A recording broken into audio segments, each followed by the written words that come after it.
નમસ્કાર ખેડૂત મિત્રો, હું રમેશ રાઠોડ, વિષય નિષ્ણાત પાક સંરક્ષણ, કૃષિ વિજ્ઞાન કેન્દ્ર ગીર સોમનાથ. ખેડૂત મિત્રો, આજના કાર્યક્રમની અંદર આપ સર્વે મિત્રોનું હાર્દિક સ્વાગત છે. મિત્રો, તમને ખ્યાલ છે કે આ સોશિયલ મીડિયાના માધ્યમને એક ખેતીની અંદર પરિવર્તન લાવવા માટેનું હથિયાર બનાવ્યું છે. અને છેલ્લા 1.5-2 વર્ષથી સતત દરેક પાકોની, આપણા સ્થાનિક પાકોની સમસ્યા અને સારા નરસા અનુભવોનો અહીંથી વર્ણન કરવાનો પ્રયત્ન કરતા હોય છે.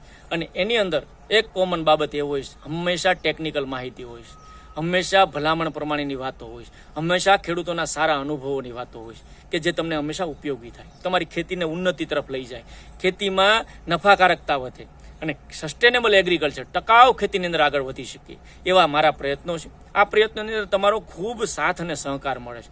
આજે આપણા સોશિયલ મીડિયાના આ જે બધા અલગ અલગ પ્લેટફોર્મો છે એની અંદર ખૂબ મોટા પ્રમાણમાં ખેડૂતો લાભ લઈ રહ્યા છે. ખેડૂતો એમના અનુભવો વર્ણવી રહ્યા છે, એમના કોમેન્ટો ખૂબ સારી રીતે વર્ણવે ત્યારે ખૂબ આનંદ થાય. તો મિત્રો, તમે બધા જ આ માહિતીનો ઉપયોગ કરો છો એનાથી મને પણ ખૂબ મોટું બળ મળે છે. મને પણ તમને જે પણ નવી માહિતીઓ છે તમારા સુધી પહોંચાડવાની તક મળે છે. અને હું મારી જાતને પણ ખૂબ મોટું સદભાગ્ય માનું છું કે ખેડૂતો માટે ખેતીની અંદર જ્યારે કામ કરતા હોય, ખેતીની અંદર કામ કરતા દરેક લોકોને મારું આહ્વાન છે કે મિત્રો, આવો સૌ સાથે મળી ખેતી અને ખેડૂતને મજબૂત કરવાનું કામ કરીએ. અને ખેતી અને ખેડૂત મજબૂત થશે તો બાકીની દરેક બાબતો એમાં આપણે આત્મનિર્ભર 100% બની શકશું. જ્યાં સુધી ખેડૂત સુખી નહીં થાય, જ્યાં સુધી ખેતી સમૃદ્ધ નહીં થાય, ખેતી તંદુરસ્ત નહીં થાય, ત્યાં સુધી માણસને કે માણસના સ્વાસ્થ્યને કે પર્યાવરણને કે એની સુરક્ષાઓને ખૂબ મોટી ચિંતા કરવાનો સમય છે. તો આવો સૌ સાથે મળી આ અભિયાનની અંદર જોડાઈએ. અને આ અભિયાનની અંદર આજે જે અમારે વિડીયોની અંદર વાત કરવી છે, એ વાત કરવી છે ડુંગળી, લસણ અથવા જે પણ કંદમૂળવાળા પાકો છે અને એની અંદર પાકોની અંદર આવતી સમસ્યા, એ સમસ્યા એટલે જેને બાફિયા તરીકે ઓળખીએ. નેમેટોડ, જીવાત, ફૂગ, આવા ઘણા બધા કારણોને લીધે આવતી આ સમસ્યાને ખેડૂત મિત્રો દેશી ભાષામાં એને ડુંગળીનો બાફિયો કહે. લસણ, ડુંગળી બંને પાકોની અંદર સમસ્યા છે. સમસ્યા આવે એ પહેલાંનું નિરાકરણ હું તમને કહું છું, કારણ કે અત્યારે મોટા ભાગે જે છાંટીને ડુંગળી કરવાની હોય, વાવીને બી વાવવાનું હોય, કાંજી, રોપ, આ બધી ડુંગળીઓના મહિના દિવસ, 20 દિવસ, 30 દિવસનો સમય છો. ઘણી જગ્યાએ વાવવાની પ્રક્રિયા છે, ઘણી જગ્યાએ પ્રક્રિયા પતી ગઈ. ચોમાસું ડુંગળી ઘણા અલગ સ્ટેજમાં છે, પરંતુ શિયાળુ ડુંગળીનું જે વાવેતર છે એના માટેનો આ સમય છે કે એને બાફિયા માટેની અગાઉથી ટ્રીટમેન્ટ. આગલા વર્ષે પણ મેં માહિતી આપી હતી.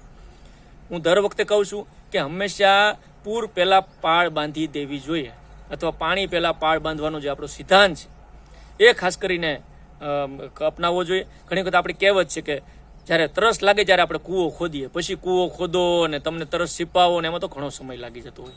એટલે આપણે આ સમસ્યા આવી પહેલાં જ નિરાકરણ કરી લઈએ ને એની આજ સવિસ્તારથી મારા વિડીયોની અંદર વાત કરવી છે. વિડીયોની અંદર ડુંગળીના બાફિયાની સંપૂર્ણ માહિતી, કેવો હોય, ઓળખ, નુકસાન નિયંત્રણની તમામ વાત કરીશ. એ વાત શરૂ કરવી પહેલાં આપ સર્વેને ખાસ વિનંતી કે આપ આ ચેનલની અંદર નવા હો, હજી સુધી આ ચેનલ સબસ્ક્રાઇબ ન કરી હોય તો સબસ્ક્રાઇબ કરી લો. આ ચેનલ સબસ્ક્રાઇબ કરી ઘંટડીના બટન ઉપર ક્લિક કરો, ઓલ નોટિફિકેશન આવી જાય એટલે તમામ પ્રકારના વિડીયો તમારા સુધી પહોંચતા થઈ જાય. અને ત્યારબાદ વિડીયોને શેર કરવાનું ભૂલતા નહીં. અને વિડીયો પૂરેપૂરો જોઈ સમજીને તમને સારો લાગે તો એને લાઇક આપી દઈશું, એટલે મને ખ્યાલ આવે કે તમે બધાએ સક્રિયતાથી આ વિડીયોને જોઈ રહ્યા છો. તો મિત્રો, ખાસ કરીને ડુંગળીના બાફિયાની વાત કરીએ તો આમ તો બાફિયો શબ્દ લોકલ વર્ડ છે. આ કોઈ સ્પેસિફિક સાયન્ટિફિક વૈજ્ઞાનિક બાફિયાનો અર્થ નથી થતો. બાફિયો એટલે કોઈ વસ્તુને બાફવી. બટેકું ખાસ કરીને કુકરની અંદર બાફીએ, કોઈ શાક બનાવવા, કોઈ વાનગી બનાવવા, અને એ જ્યારે બટેટું કડક સ્વરૂપમાં હોય કુકરમાં મૂકી દઈએ પાણી સાથે, સીટી વાગે, પછી કુકરમાંથી બહાર કાઢી એટલે પોસું પડી જાય. અને આ પોસું જે પડે છે એ ભાષાને, કોઈ વસ્તુને બાફ્યું હોય એને આપણે બાફિયા તરીકે ઓળખતા હોય. એટલે ડુંગળીનો ગાંઠિયો જે કડક, મજબૂત, સડકાટવાળો હોવો જોઈએ, એ પોચો પડી જાય. એની અંદર કયા કયા કારણો છે એની મારે તમને સવિસ્તારથી વાત કરું, એટલે એને આપણે બાફિયા શબ્દ તરીકે ખાસ કરીને ઓળખીએ. અને આ શરૂઆતમાં બાફિયો કોઈ એક જગ્યા પર ખાસ કરીને દેખાતો હોય અને પછી ધીમે ધીમે એનું સ્વરૂપની અંદર એટલે ખળી પડે અને ત્યારબાદ દિવસે દિવસે આ રોગનું નુકસાન વધતું જાય. અને એના કારણે ડુંગળીનો રોગ છે, આ ખાસ કરીને રોપ હોય અથવા તો ડુંગળીની જે પણ અવસ્થા હોય એ જમીન સાથે નીચે એના પાંદડા ઢળી જાય. હું ફોટોગ્રાફ સાથે પણ બતાવીશ કે આ ડુંગળીના જે પાંદડા બધા ઢળી જાય છે એને અર્થ કે એ નીચેથી કંઈ તકલીફમાં છે અને એના કારણે આપણે ખેડૂતોને ઘણી બધું મોટું નુકસાન થતું હોય. તો આ બાફિયાનું લક્ષણ છે. કેમ ઓળખવું એની પહેલી નિશાની છે. બીજું, ડુંગળીના ખાસ કરીને રોપને અથવા ડુંગળીના ગાંઠિયાને આપણે ઉપાડી અને જોઈએ તો એની અંદર દુર્ગંધ આવે, પોછો પડી ગયો ને ગંધાતો હોય, તો સમજવાનું કે આની અંદર બાફિયાની શરૂઆત થઈ ગઈ છે. અને આ ડુંગળીના બાફિયાનો ઉપદ્રવ ચાલુ થાય એથી એના નિયંત્રણના પગલાં લેવાની આપણને ખ્યાલ આવે. તો આ બે મેં મહત્વની વાત જે કરી એ બાફિયાને ઓળખવા માટે પૂરતું છે. એક તો એના ઉપરના પાંદડા ઢળવા મળે, ઘૂંસડા વળવા મળે, જમીનને અડી જાય. બીજું એ ગાંઠિયો આપણે ખેંચી, નાનો એવો ગાંઠિયો જોઈ જ્યારે પોસો હોય દબાવી તો એની અંદરથી બાજુમાં લઈ જાય એટલે દુર્ગંધ આવે, ગંધાતું એવું લાગે તો સમજવું કે આ બાફિયાની શરૂઆત થઈ ગઈ. એના ફેલાવાના કારણો ક્યાં હોય? આપણે એક તો જોઈ લીધું કે ભાઈ આ હકીકતમાં બાફિયો છે. તો ફેલાવા પાછળ બાફિયો ફેલાવાનું મુખ્ય કારણ છે કે વારંવાર એકની એક જમીનમાં સતત ડુંગળીનું જે વાવેતર થયું. ઘણા મિત્રો 3 વર્ષ 5 વર્ષ 7 વર્ષથી એક જ પડા, કારણ કે એક જ ખેતર હોય ખેડૂત પાસે, 5 વીઘા 10 વીઘા, તો એક જ ખેતરની અંદર વારંવાર ડુંગળીનું જે વાવેતર થાય અને આ વાવેતર થવાને લીધે પણ બાફિયા આવવાની શક્યતાઓ વધી જતી હોય, તો ફેલાવા માટેનું એ પણ એક કારણ છે. બીજું અને મહત્વનું જે ખૂબ કારણ છે એ વારંવાર પિયત. વધારે પિયત આપીએ, વધારે જમીનમાં ભેજ રાખીએ, અને આ પિયત અને જમીનનો ભેજ એના માટે નુકસાનકારક ખાસ કરીને મિત્રો સાબિત થતો હોય. અને એ કરવાથી, વારંવાર પિયત આપવાથી જેટલો જમીનમાં ભેજ રહે એટલો રોગનો ફેલાવો એનો ઝડપી અને તીવ્રતાથી વધે છે.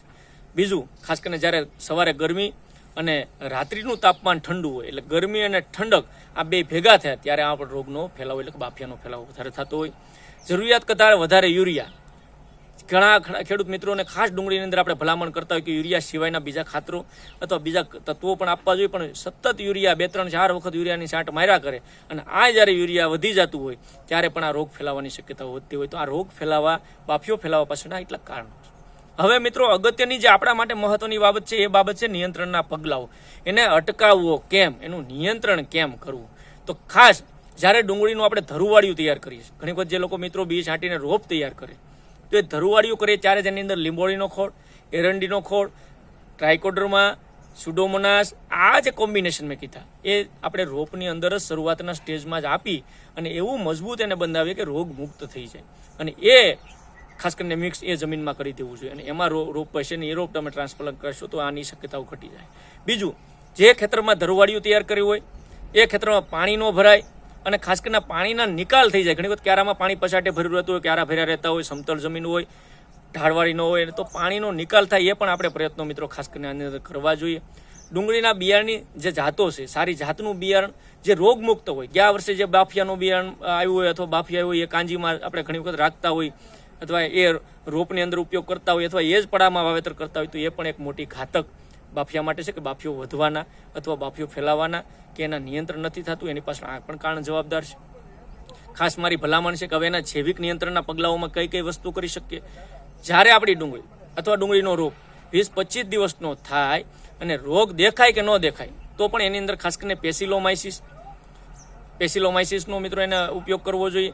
મિત્રો ખાસ કરીને રોગ દેખાય કે ન દેખાય આ પેસિલોમાઇસિસ 1 વીઘા દીઠ 2.5 થી 3 કિલોગ્રામ પ્રમાણે આપી દેવું જોઈએ અને પિયતની અંદર મિત્રો ખાસ કરીને આપવું જોઈએ. બીજું, ડુંગળીના બિયારણનું વાવેતર કરતી વખતે પણ ફૂગનાશક દવાનો પટ આપીને વાવેતર કરીએ.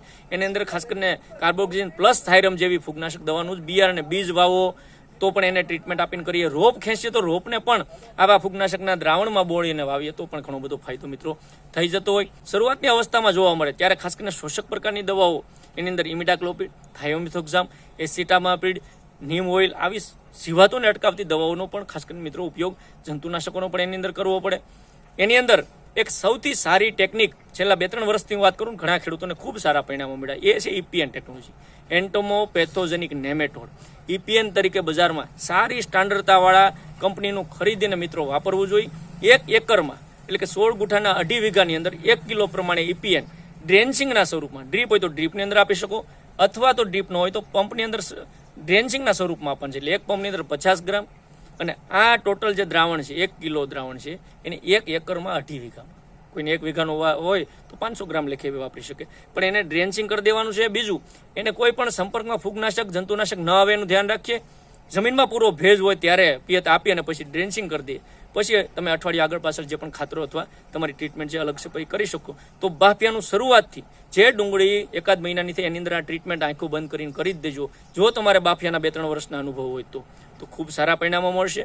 આ EPN ટેકનોલોજી 1 કિલો 1 એકરની અંદર મિત્રો ખાસ કરીને ડ્રેન્ચિંગ સ્વરૂપે આપવી હોય. બીજું, એના માટેની ઘણી બધી ફૂગનાશક દવાઓની પણ આપણે ભલામણ કરી. ફૂગનાશક પણ 10-12 દિવસના અંતરે વારંવાર છંટકાવ કરવા જોઈએ. એની અંદર હેક્ઝાકોનાઝોલ જે 5% એસીના સ્વરૂપે આવે, ખાસ કરીને ટેબ્યુકોનાઝોલ જે 250 ECના સ્વરૂપે આવે. ખાસ કરીને ઘણી બધી કોમ્બિનેશનવાળી દવાઓ પણ એની અંદર ઉપયોગ કરી શકાય, જે કાર્બેનાઝિમ મેન્કોજેબ છે અથવા મેટાલેક્સિલ પ્લસ મેન્કોજેબ આ કોમ્બિનેશનવાળી દવાઓનો વારાફરતી ડુંગળીની અંદર છંટકાવ કરીએ એટલે આ 3 સમસ્યાઓની અંદર ઘણી વખત હોય છે. જીવાતની સમસ્યા હોય, નેમેટોડની સમસ્યા હોય, ફૂગની હોય, તો આ 3 સમસ્યાના નિરાકરણ માટેની જે આખી મેં વાત કરી એ વાત પ્રમાણે મિત્રો કરશો તો ડુંગળીનો બાફિયાને સારી રીતે નિયંત્રણ કરી શકશું અને ડુંગળીનો પાક સારો પણ ઉગાડી શકશું. ઠીક છે, ઘણી વખત ભાવના પ્રશ્નો હોય, ડુંગળીનો પ્રાઇઝના માર્કેટના પ્રશ્નો હોય એટલે આપણે ઘણી વખત ટ્રીટમેન્ટ નથી કરતા, હું પણ માનું છું. પરંતુ જ્યારે તમને એવું લાગે કે આ બાફિયાની સમસ્યામાંથી નિરાકરણ લાવવું છે તો આ મુદ્દાઓને ધ્યાને લઈ અને કરશો તો ઘણી વખત સસ્તું સારું અગાઉથી કરશો એટલે તમને ખર્ચો નહીં થાય. ઘણી વખત આવી ગયા પછી ભેળાઈ ગયા પછી જ્યારે કરીએ છીએ તો 100 રૂપિયાના ખર્ચા અમે 500નો કરવા છતાં પણ નિયંત્રણ નથી મળતું. તો એ વાત પણ ખાલી મિત્રો રાખજો. આજે મેં આખી વાત કરી બાફિયાની, એમાં તમને ક્યાંય ન સમજાણું હોય, તમને કાંઈ પ્રશ્ન હોય તો મારા નંબર નોંધી લેજો 95 58 29 48 28. આ નંબરમાં કોલ અથવા વોટ્સએપ કરીને પણ મિત્રો માહિતી મેળવી શકશો. 100% માહિતી આપવાનો પ્રયત્ન કરશું, સાથ સહકારથી આગળ વધવાનો પ્રયત્ન કરશું. તો આજના વિડીયોની અંદર એટલું જ. ફરી પાછા મળશું નવી માહિતી સાથે, નવા ટેકનિકલ વિષય સાથે. ત્યાં સુધી મને રજા આપશો. આપ સર્વે મિત્રોનો ખૂબ ખૂબ આભાર, ધન્યવાદ, થેન્ક યુ.